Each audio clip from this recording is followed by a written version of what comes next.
এক গভীর সবুজ জঙ্গলের ধারে একটি বড় নদী ছিল। সেই নদীর পাড়ে বাস করত একটি শক্তিশালী কুমির, যার নাম ছিল কর্ণ। কর্ণ ছিল জঙ্গলের সবচেয়ে ভয়ঙ্কর প্রাণী, কিন্তু তার হৃদয় ছিল মৃদু এবং বন্ধুত্বপূর্ণ। একই জঙ্গলের গাছে বাস করত একটি চঞ্চল আর বুদ্ধিমান বানর, যার নাম ছিল মিঠু।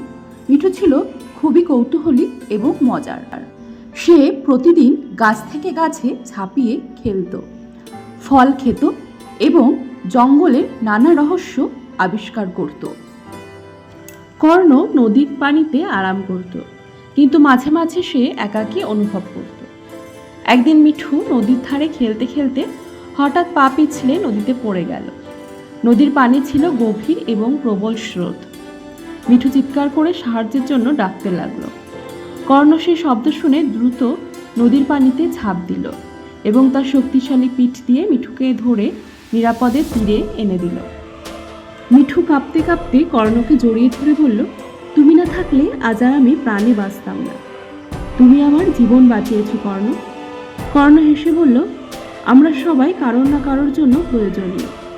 বন্ধুত্ব মানে একে অপরের পাশে থাকা, ঠিক এইভাবে। সেই দিন থেকে শুরু হলো তাদের অসম্ভব সুন্দর এক বন্ধুত্ব। মিঠু প্রতিদিন গাছের ওপরের দিকে ফল এনে কর্ণকে দিত।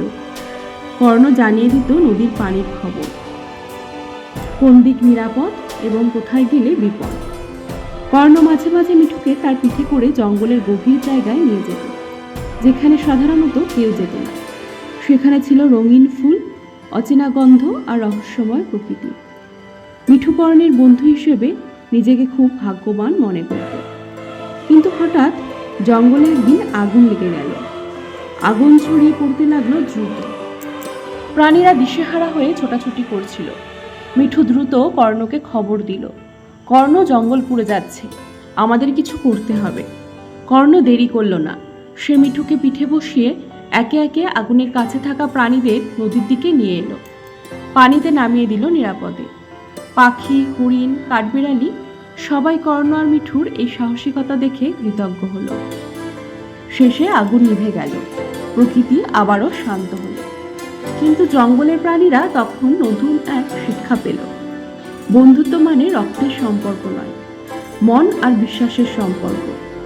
কর্ণ আর মিঠু সবাইকে শিখিয়ে দিল, প্রকৃত বন্ধুত্ব মানে হলো একে অপরের পাশে থাকা, সাহায্য করা এবং বিশ্বাস রাখা।